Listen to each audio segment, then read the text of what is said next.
Welcome, everyone. Thank you so much for joining us for this webinar analysing the long-awaited 10-year plan, the government's new health plan that was published yesterday. I'm Sarah, I'm the Chief Executive here at the King's Fund, and I'm really delighted today to be joined by a range of senior colleagues who've all been working hard to read and make sense of the 168-page plan to give their view and take on what this means. So the structure of today's event, we will hear from each of our experts for a few moments to give a sense of their view on the plan, pulling out particular elements, and then we will go to a Q&A to try to get through as many questions as possible and get different views and takes on the plan. A little bit of housekeeping before we start. We are using the Q&A function on Teams for written questions. Please do keep them coming. The meeting chat has been disabled, so that's where the Q&A function on Teams is where to put your questions. And we are recording the session and sharing it afterwards with attendees and those on the invite list who couldn't make it. We are publishing a long read tomorrow that will give more detail on our take on the plan, but a note that all contributions are on the record. This is being recorded and it will be shared afterwards. So I'm going to start by just giving you a brief sense of the King's Fund's top line view. There's much in the plan, and it is a long plan to welcome. We have analysed the kind of headlines, lots of great ideas in terms of vision. Unsurprisingly, it is structured around the three big shifts the government has long been talking about. So analogue to digital, sickness to prevention, hospital to community. And it gives exciting sense of the potential of those visions if they can be delivered.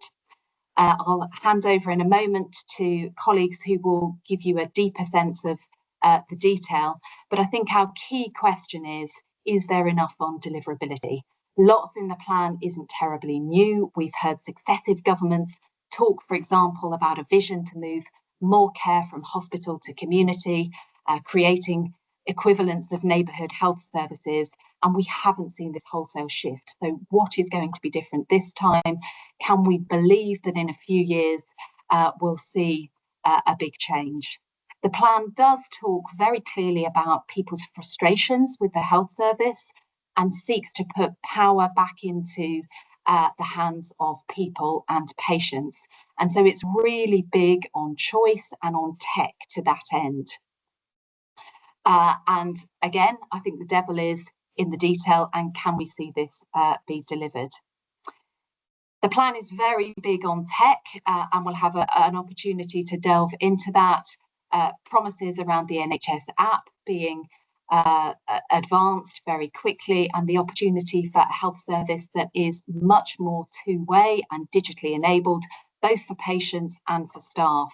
And I think our view would be, just because ideas are not new, it doesn't mean they're not good ideas. There's lots of good intent in the plan, but the true test is, will it be implemented?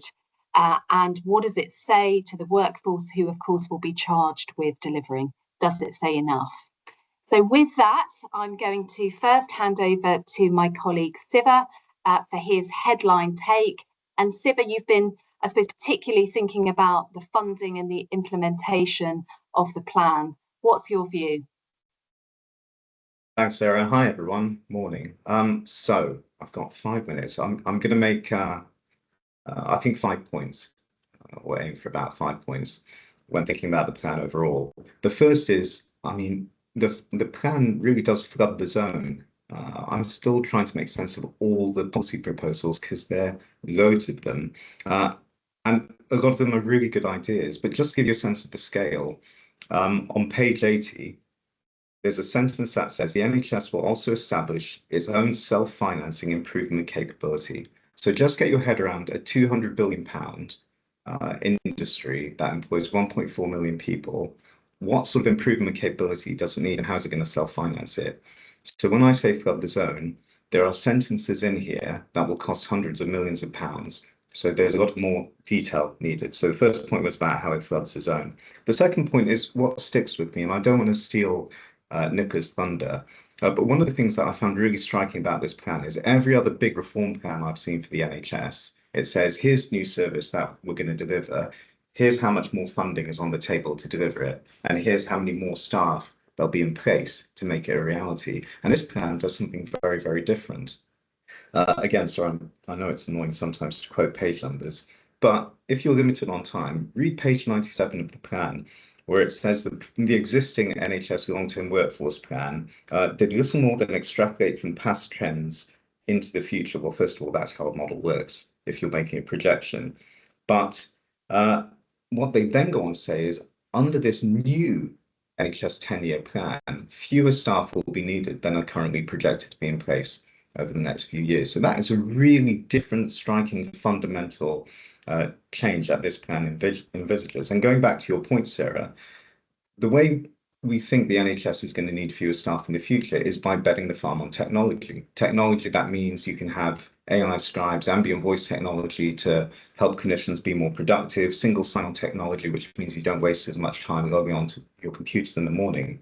But it's one heck of a bet to think that tech means we won't need as many staff as currently projected.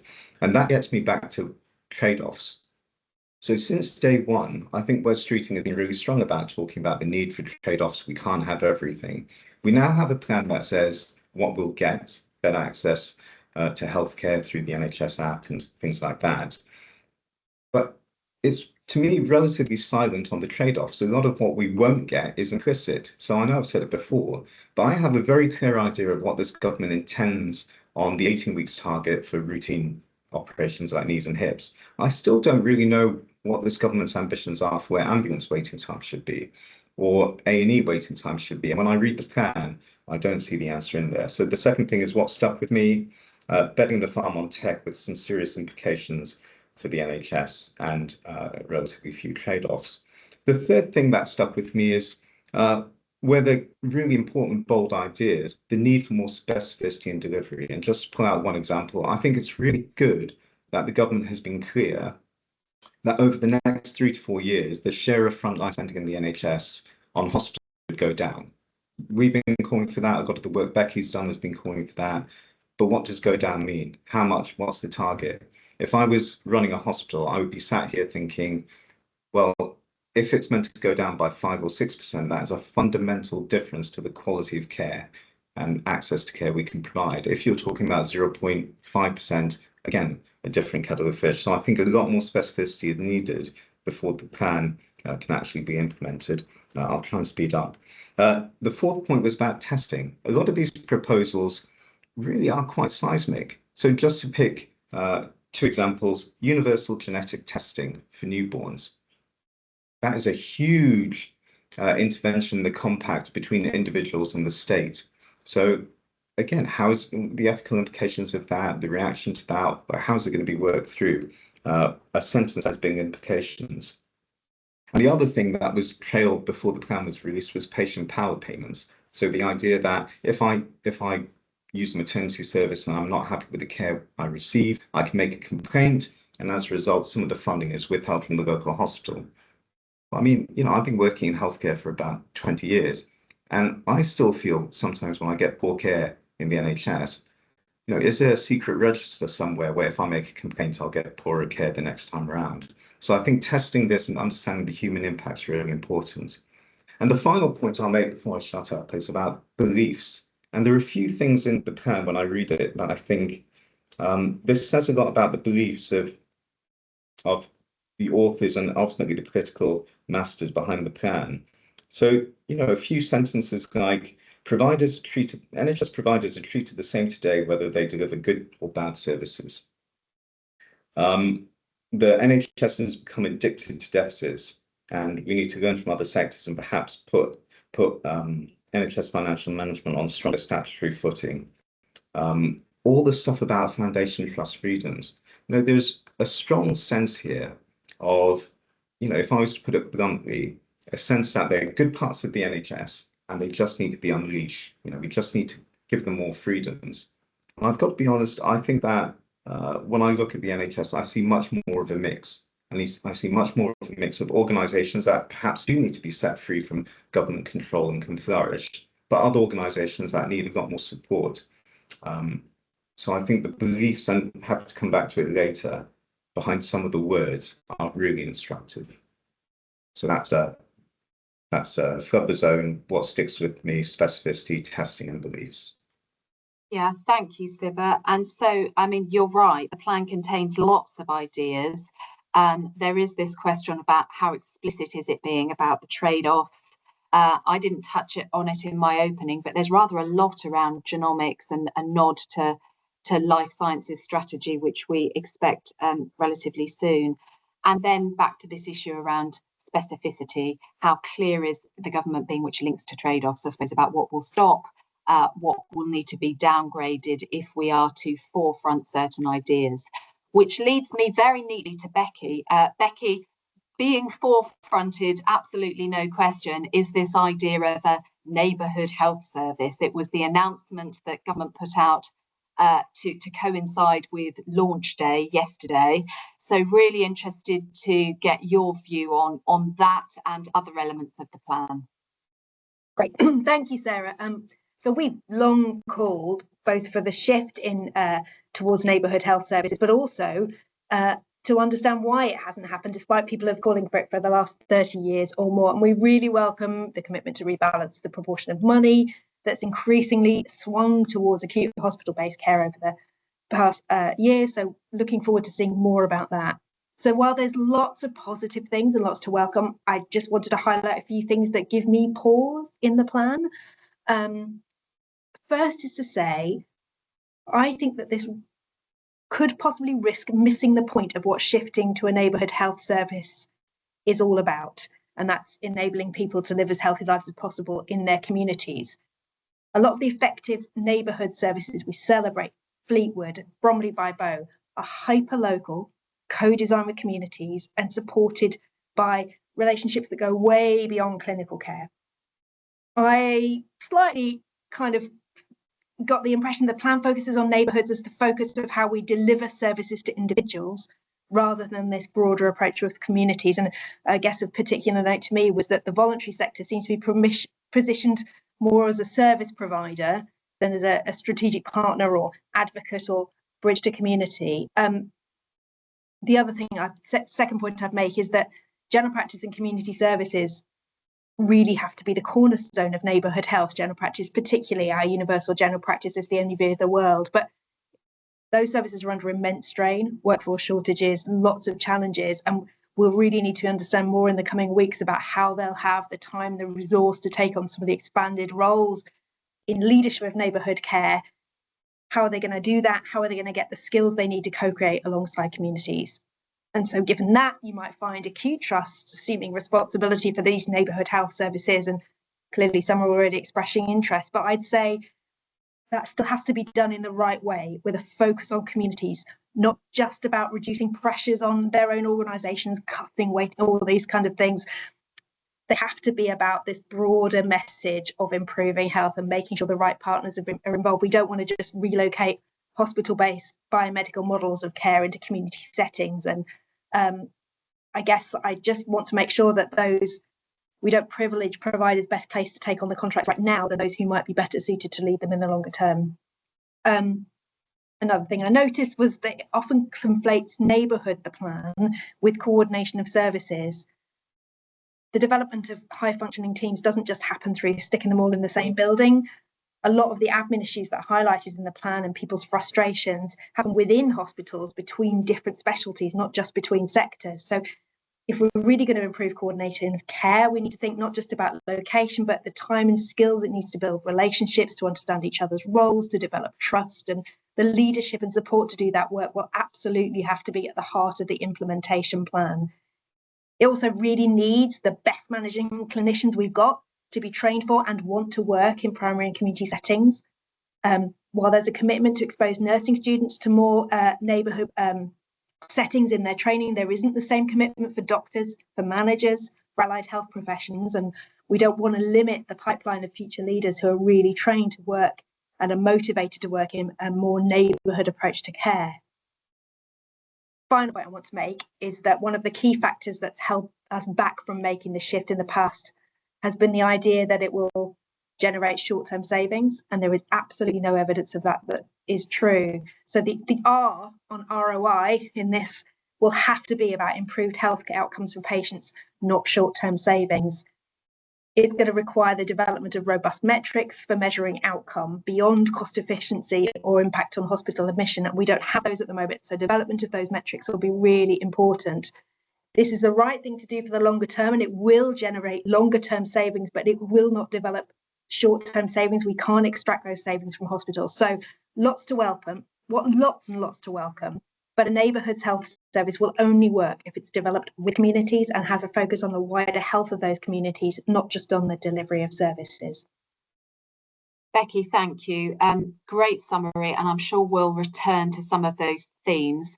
I'm going to come to Nicola, you next, and I can already see in the question chat quite a few questions about workforce, who of course will be charged with delivering this plan.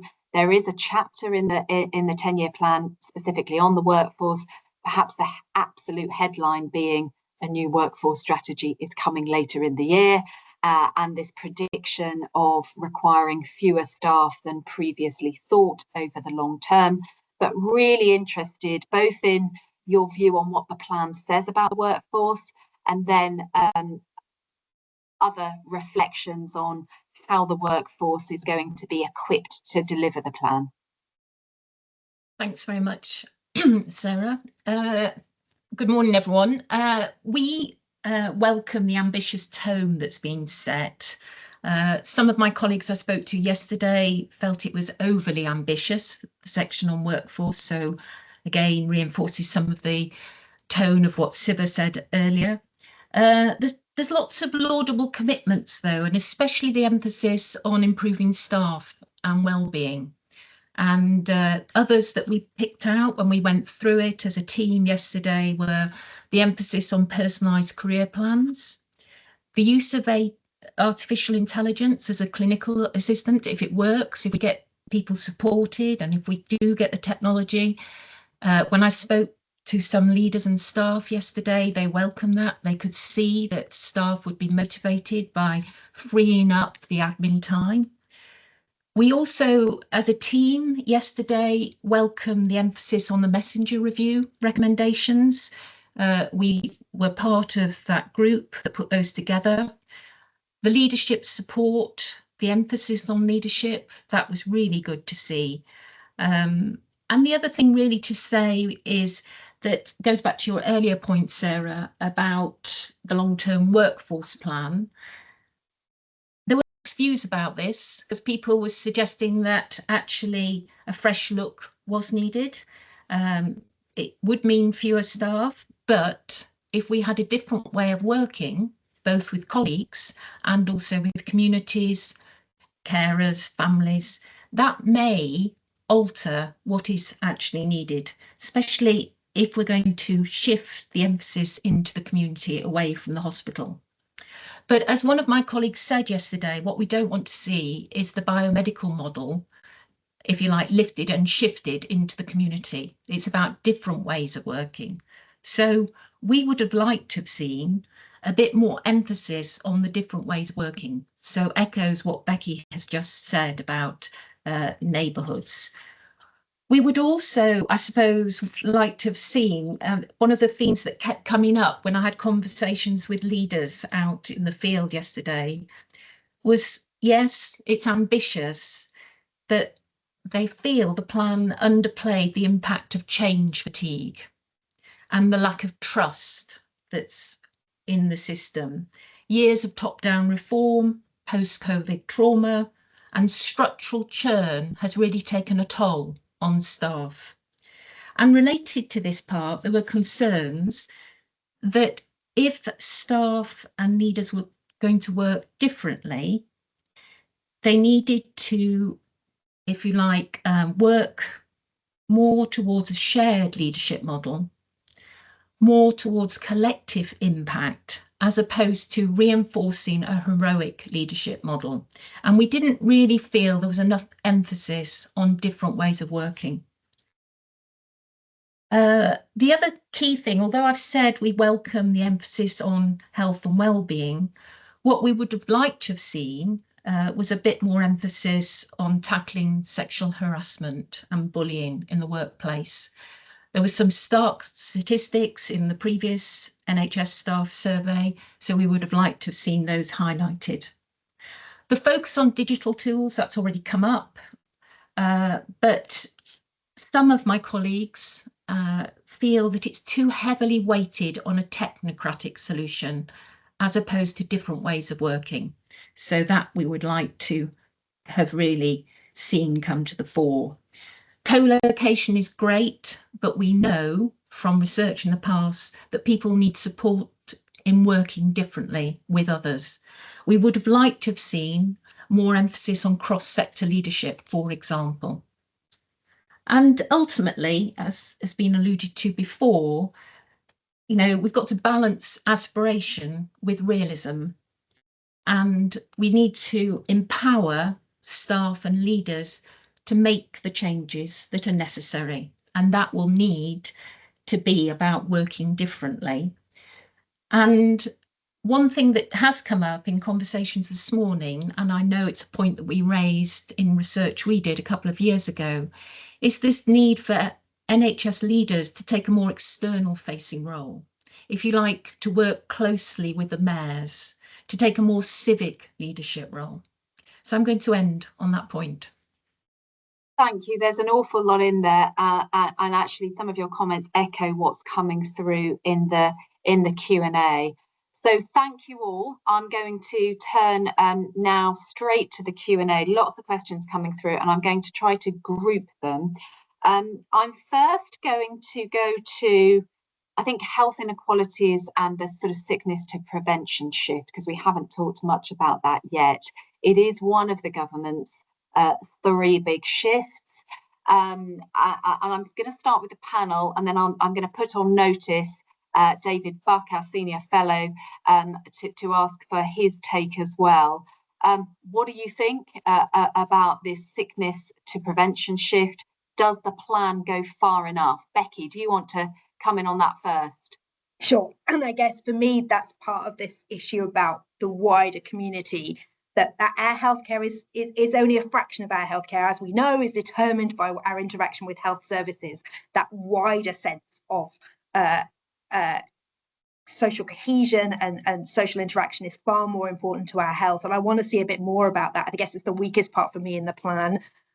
You know, we can talk about vaccination and we can talk about some of those things in prevention, but absolutely fundamental is how do we help people connect in their communities? How do we combat loneliness? How do we do those kinds of things? And I think I know that Sarah will touch on this further, but the lack of comment on social care is quite striking in the plan. This is a very NHS focused plan, so I guess I would like to see broader things. Thank you. I don't know, Dave, if you can come on now and give us your take on the sickness to prevention shift and what the plan says and perhaps doesn't say about health inequalities. Thank you very much. I've sort of like I've booted myself on this because I asked some questions in the chat, didn't I? So I might have to address them. So thank you. So I think there's something for everyone in this plan, and then we may come on to that, one of the challenges of that. So there are some good moves in there on prevention. I think it's we're still trying to work out and stitch things together.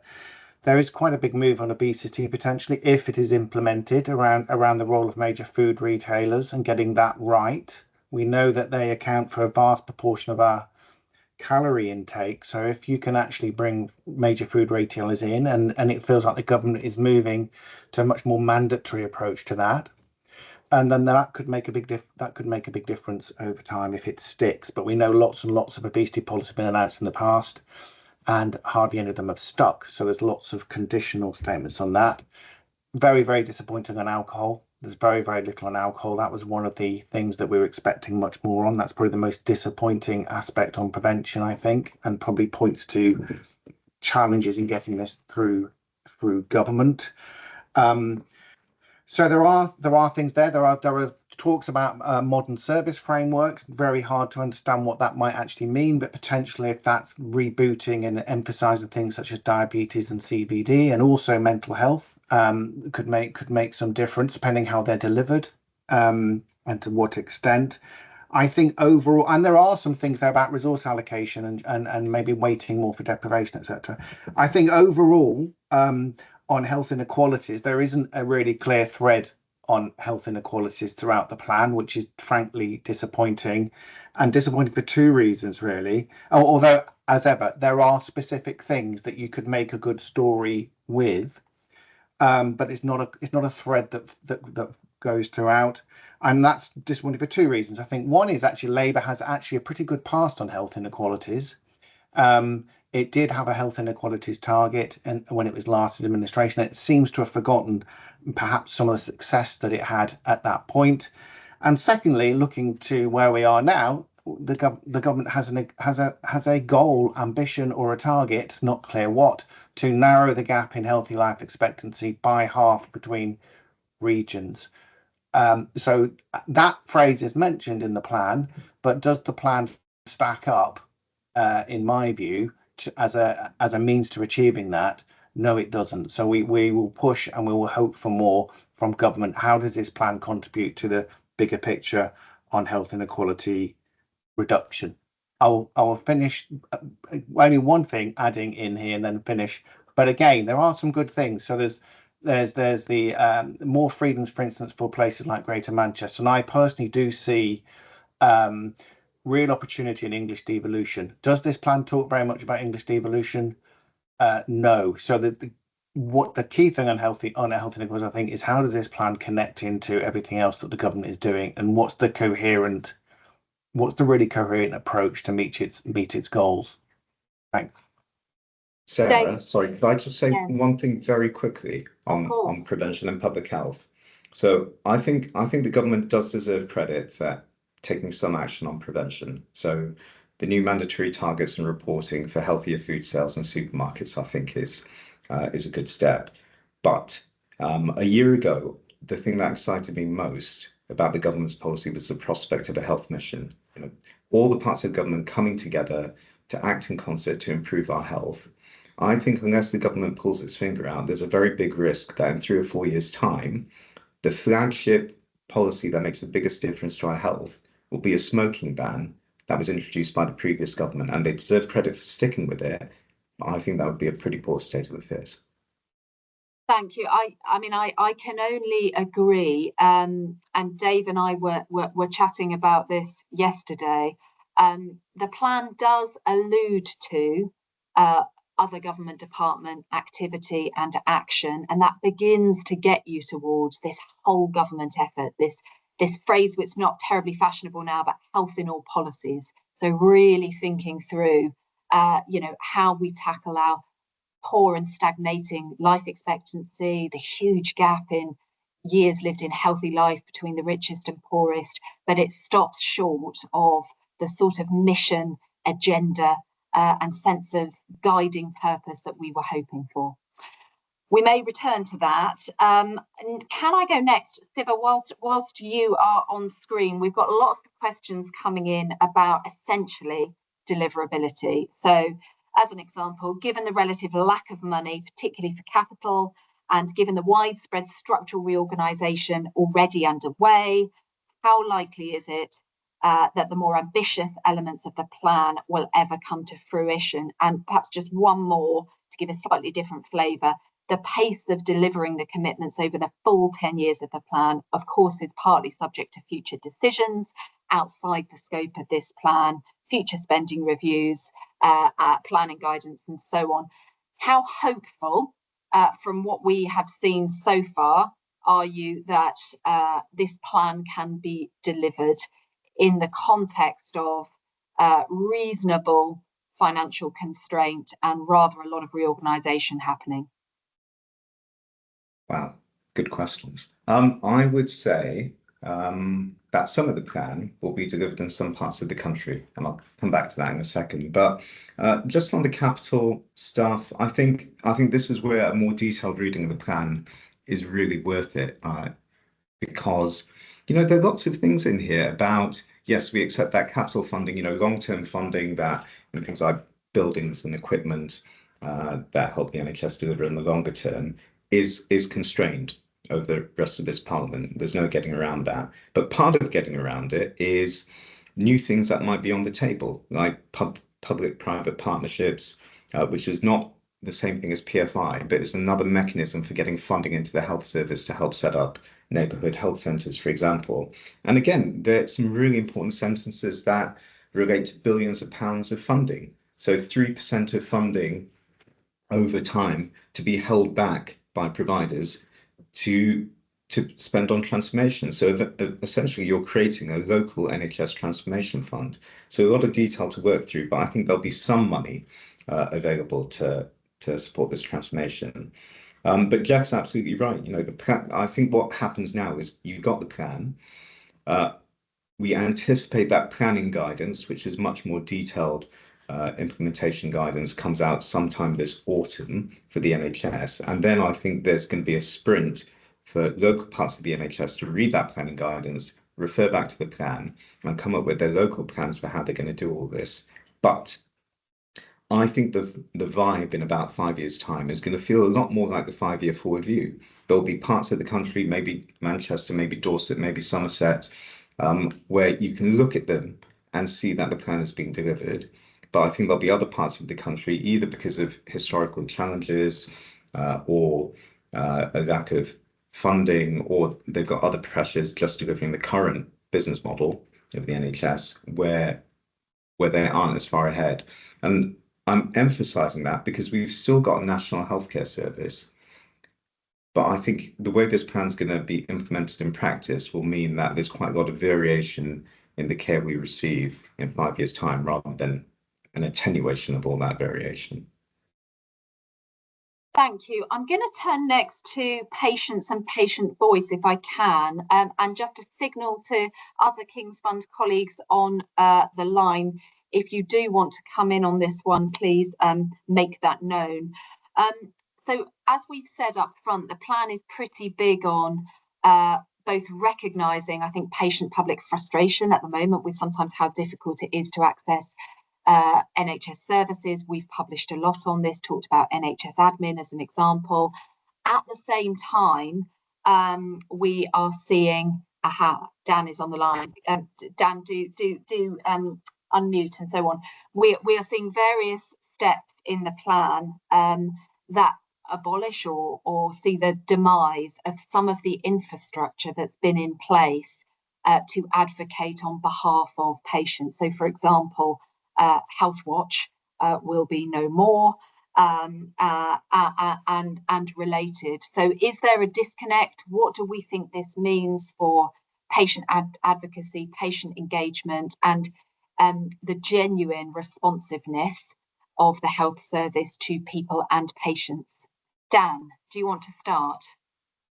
Yeah, thanks, Sarah. I think I'd start with, it's really great to see patient experience focused in the way that it is. I think we would argue that over the last decade, patient experience has felt like we've spoken to heads of patient experience who feel they're part of a Cinderella, part of organisations.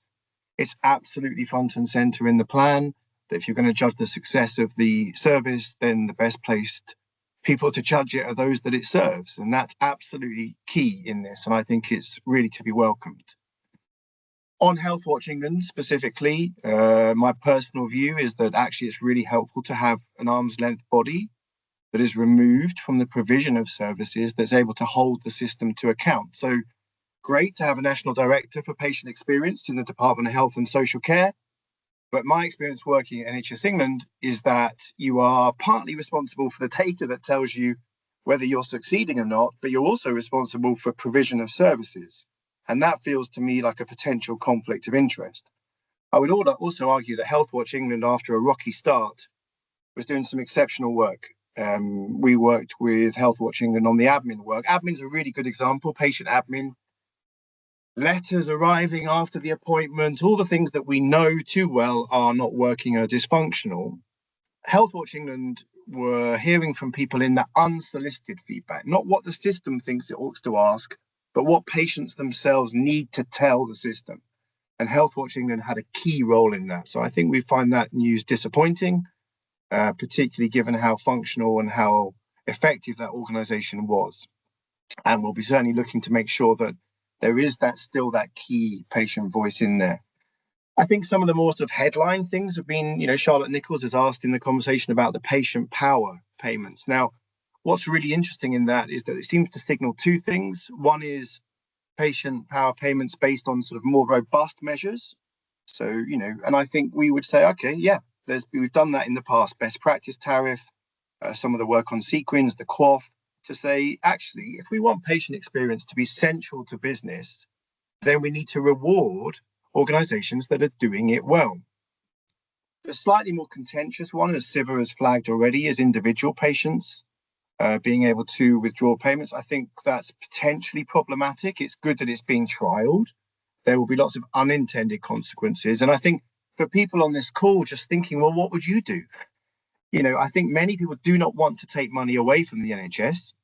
As Siva's quite rightly flagged that many people are worried about repercussions on their care already when they signal. So I was speaking to someone this morning who said that they regularly see people give a score of 5 out of 10 because they're worried about giving a poor score, and then signal a series of really quite unacceptable things that have happened to them.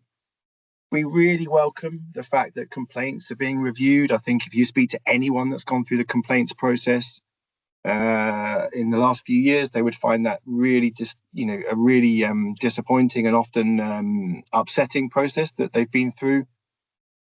I suppose what we would say is that clearly patients are at the core of what they're doing, but it feels very much at an individual level. What I think is missing is really that people and communities, as Beccy said, working with the system, and not just in their way of listening, but actually delivering care. At the same time, the 10-year plan was coming up. We were in Wigan again this week, and just seeing what is going on at local neighbourhood level around charities, voluntary sector is largely absent, I think, from some of this. My final point, Sarah, would be that great that we're going to collect more data, great that we're going to make it easier for people to feed back on what they're hearing. But the data is only as good as what you do with it. And too often we see, despite really good data collections, it's about the culture within organizations. Are we willing to listen? Are we willing to change? And are we willing to make sure that the services meet people's needs? And I think we need to see much more on that. Wonderful, thank you, Dan. I'm going to stick with, I'm going to go to neighbourhood health, but sort of related questions. But just to put on notice, I'm then going to come to Pritesh on tech, and then back to Nicola and perhaps Alex on workforce.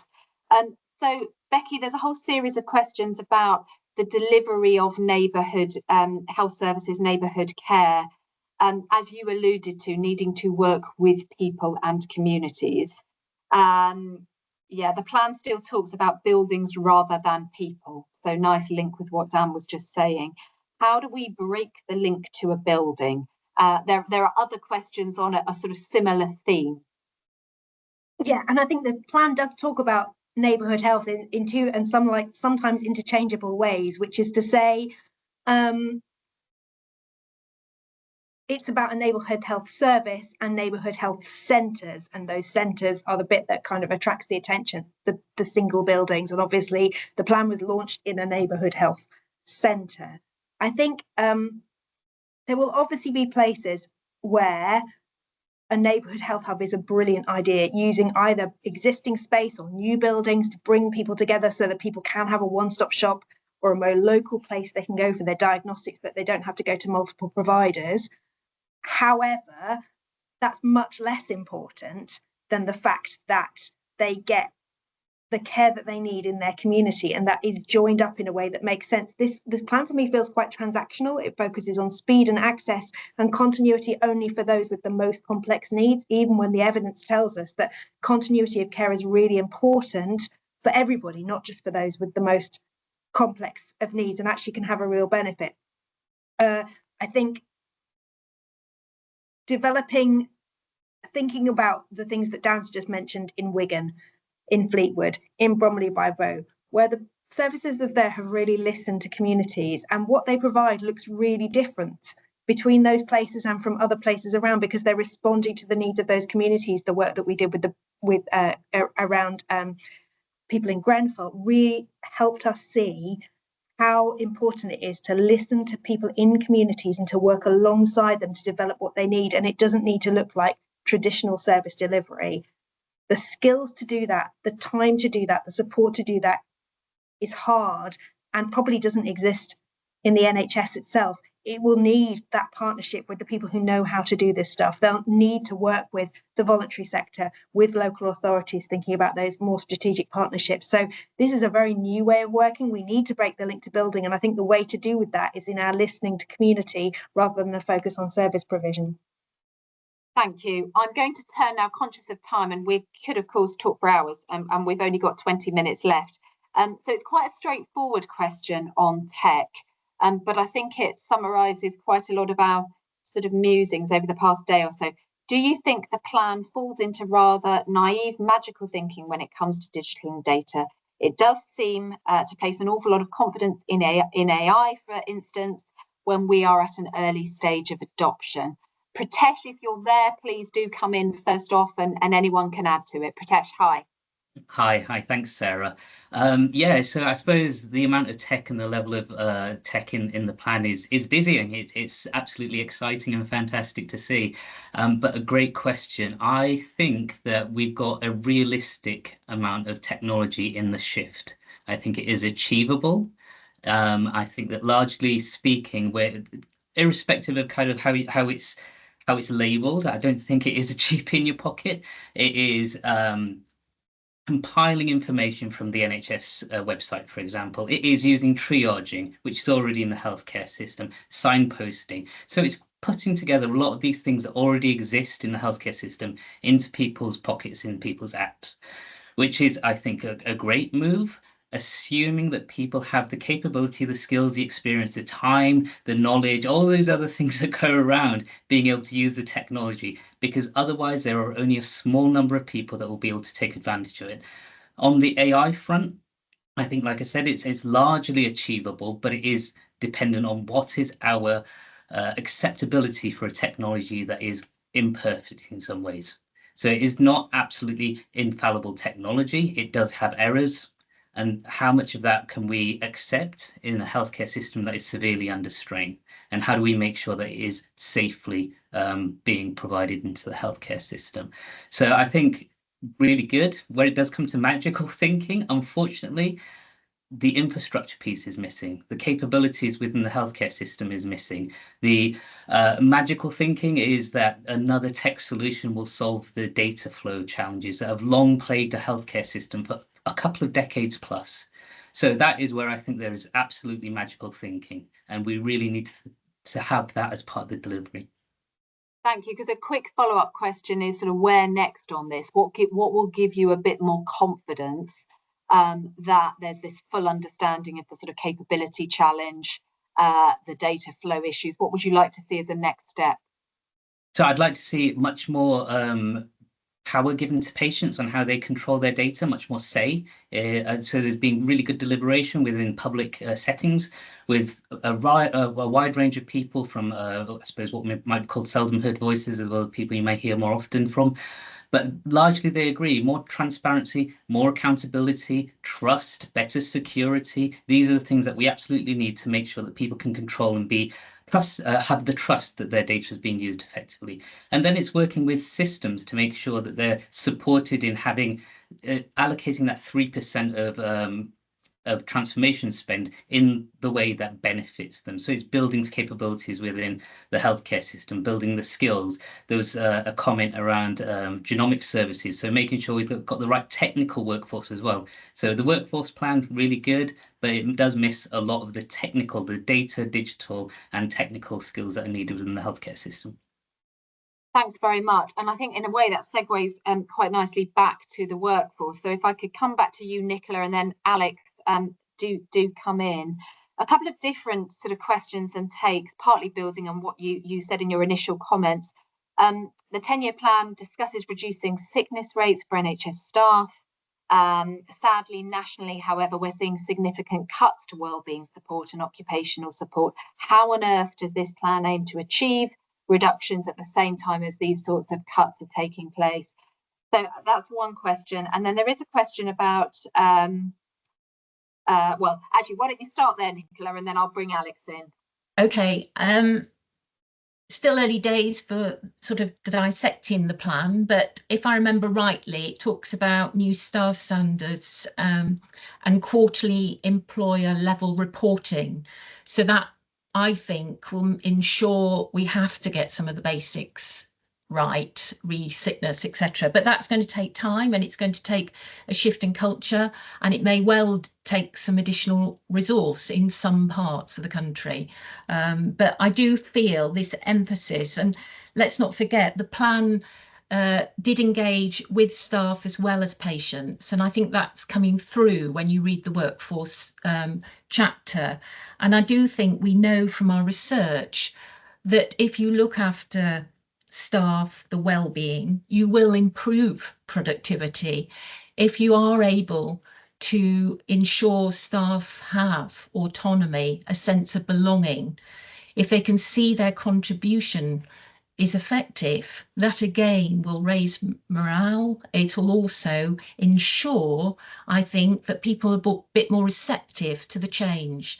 But essentially, what I didn't say, but I would like to reinforce, is I do think it's important to role model some of these changes, and leaders at all levels need to be role modeling a different type of leadership, not combative, not competitive, but working with each other. So reinforcing that shared leadership approach, I think that will be very helpful for staff to see. So Alex might want to come in more specifically. Well, yes, Alex, there is a question which we may not be able to answer. Curious about the proposal for the creation of a College of Executive and Clinical Leadership, how this will be different from the NHS Leadership Academy. You may want to touch on that, but I suppose building on what Nicola has said, what would you add about what the plan says about leadership of the workforce and I suppose the confidence we have to drive many of the initiatives the plan suggests? Thanks, Sarah. So one of the things I'd say is that the plan signals another plan, which is great, but we need to see the detail of that when it comes. And as Nicola said, it's clearly sort of taken feedback from frontline staff. And a lot of the changes that it calls out are actually quite urgent for frontline staff. So one of the things we really need to see is continued engagement with staff and getting staff feedback rather than waiting for results to come through in national statistics 12 months later. And that will also speak to some of the requirements about better leadership, because a lot of the things that need to improve with for frontline staff experience is a combination of national level setting expectations and the direction, but actually it ultimately comes down to what happens in the front line. So getting feedback from staff, I think, is absolutely essential to this. And in the College of Clinical Executive Leadership, you know, this has been a long-running saga ever since the Kennedy inquiry into Bristol Royal Infirmary, saying we need to get serious about valuing and promoting leadership. So it's very welcome that we're getting this college and implementation of the messenger review.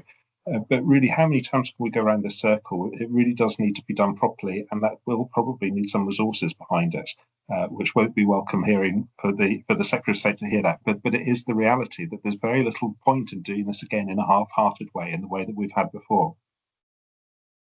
Thank you, very clear. Siva, I'm going to come to you if I may. There's a question about social care. We at the King's Fund have been pretty clear that you cannot drive fundamental reform to the health of the nation and our NHS unless you're also really thinking through suitable changes and reform for the social care system. The plan is pretty silent on social care. Obviously, there are other mechanisms in place that will come down the line when the Casey review reports. What's your reflection on that? My reflection is, I mean, on the positive side, I think it's good that social care wasn't in this plan, if that makes sense, because I think all too often we fall into the trap of framing social care as how can a functioning social care system take pressure off the NHS? We want a functioning high-performing social care system because we need a functioning high-performing social care system in its own right. With that positive, I'm really frustrated that there hasn't been more urgent action, quicker action on adult social care reform. I completely understand the case to review is in progress, but to put it bluntly, if I was a government with limited time and thinking about stewardship and I could only do one big thing, I would have done the adult social care plan before this NHS plan. So that's what I'd say. And just bridging to a slightly different, picking up a question that was asked as well, if that's okay. Of course. There was a question over how much of this is an NHS plan and how much of it is a health plan. And I think there are two ways of interpreting that. One of them is it a health plan that goes beyond NHS care and services and all the fundamental things that keep us healthy, like employment, good jobs, safe housing, all of that. But there's a second interpretation, which is it a health plan? Because when I think about the healthcare I receive, it's not just from the NHS, it's from my optician, it's from my community pharmacy, it's from the VCSE. And I think this will probably be, if not the last, one of the last national plans that talks about the NHS alone. I just think that in 5 to 10 years' time, the reality will be we'll receive NHS care, but the panoply of different types of organisations that sit outside the formal NHS boundary, we need a strategy for how all of that is marshalled to improve our health, because that's not what this plan is about. No, and that leads me to the last question I'm going to pose. And so I'm putting the panel on notice that I'll come back for your final reflections in a moment. But I believe Chris Naylor is on the call. And Chris, there's a series of questions about partnership. So on the one hand, what we've heard, and I know what the King's Fund very strongly believes, is partnership to improve health, to make neighbourhood health a reality, to bring in the voluntary and community sector, to reach out to local authorities and so on, is absolutely key to driving improvements. At the same time, the plan doesn't say that much about the voluntary and community sector. We know ICPs are being abolished. So recognising the structural change that's happening, and yet the ambition and the vision to deliver care around people in places more convenient to them, working in broader teams. How hopeful are you that the vision is deliverable, and what would you say about the need for partnership? Thanks, Sarah. Yeah, I mean, to my mind, one of the biggest currents in health policy thinking over the last decade has been this kind of shift from an emphasis on competition between organisations as the mechanism for driving improvement towards collaboration across systems.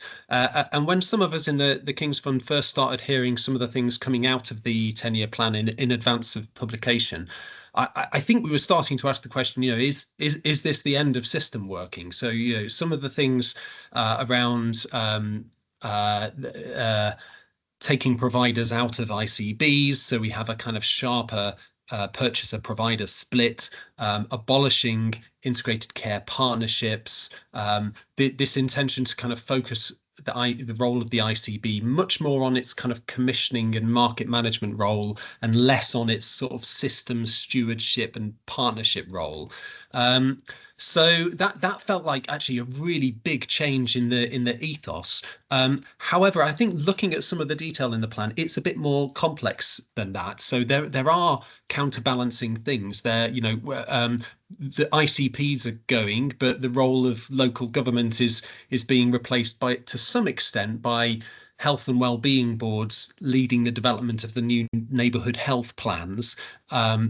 We are seeing this shift back to kind of greater autonomy for providers, but there's a welcome statement in the plan that the new generation of FTs will have a much stronger focus on partnership and population health. And then we have the sort of the development of integrated health organisations and the use of new financial incentives to try to encourage providers to look beyond their own organisational boundaries. So I don't think this is the end of system working, but I do think it will be different over the next 10 years to how it's been over the last few years. Thank you, Chris. Right, I knew the time would fly by, and it is flying. So I'm going to come back to Beccy, Nicola, Siva for final reflections, and maybe to end on a few sentences, what gives you hope, what's one ambition, what's most important for you in terms of next steps to delivery. Beccy, to begin with you. So what gives me hope is a real commitment to neighbourhood health. This is wonderful. It's been called for more than 30 years. I hope now, seeing this signal that we're going to try and rebalance the money, that gives me some hope, and the ambition is there. I think that the key now is how we do this transfer to neighbourhood health, that we go beyond thinking about it just as a way of protecting hospitals, but we really think about what it means to improve people's health in its widest context. Thank you. Nicola. Oh, you're muted, Nicola.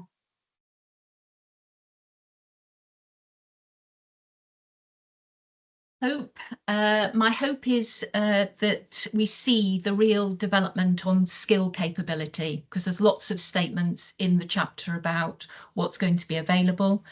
My ambition is that staff and leaders continue to be engaged and supported, both formally and informally. And I've forgotten what the third one was, Sarah. What was your third question? I suppose to delivery, what are you looking for as a next step that gives you, I suppose, a sufficient sense that this is a plan that has credibility out there with the workforce? So, of course, we've already got the workforce plan being signposted. So for us, it'll be looking at that and ensuring that we analyse that and speak to leaders and staff out in the system and get their views on that. Yeah, so that's what we'll be focusing on. Lovely, thank you. Siva. Thanks, Sarah. My quick one is, I think there was a question maybe from Julia about, is there enough focus on rehabilitation support in the plan? And the answer is not explicitly, but I was thinking back to a visit I did to a stroke unit, and I met a nurse who said, she just talked me through a day, and it was absolutely amazing, because she said, I spend an awful lot of time doing stuff that isn't really for the hospital. I follow up with patients who are meant to be doing their rehab. I ask them to send me videos of, are they doing their hand exercises? I get invited to bar mitzvahs and weddings because I'm still in touch with them. And I know I've been slightly negative about some of the things that really strike me in the plan, but there's a lot that strikes me in the plan which will make that nurse's life easier, because at the moment it feels countercultural what she's doing. And if we move to neighbourhood health services, longer contracts, a bit more certainty, a focus on maintaining the health of people, a lot of what she's doing will feel right rather than countercultural or subversive. So that's what gives me hope. Thank you all. And I think to summarise, the Prime Minister, the Secretary of State, when they launched the plan yesterday, they did talk about, in their view at least, this being a pretty existential moment for our NHS. Public satisfaction is lower than it's been ever amongst the public. And so their view is this is a plan to sort of fix that and to fundamentally shift the model for a 21st century population. And I think we feel, and it's been a whistle-stop tour, but we do feel there's lots to be commended in the vision. This idea of genuinely putting patients and people front and centre and designing services around them, new models of care to that end. Perhaps not quite as much focus on sickness to prevention as we would like in a wholesale way, but lots to be positive about. So the very key takeaway for us is somehow we've got to manage to make this shift and this change happen this time where it's failed previously. So lots of focus on the how of getting change to happen and stick, and to that end, taking the workforce with you, supporting leaders and healthcare professionals to deliver, absolutely key. Thank you for joining us today. We will be publishing a long read explainer tomorrow, and lots more analysis to come. But for now, thank you to the panel and other colleagues who've come in. Thank you for joining us. Look forward to seeing you soon.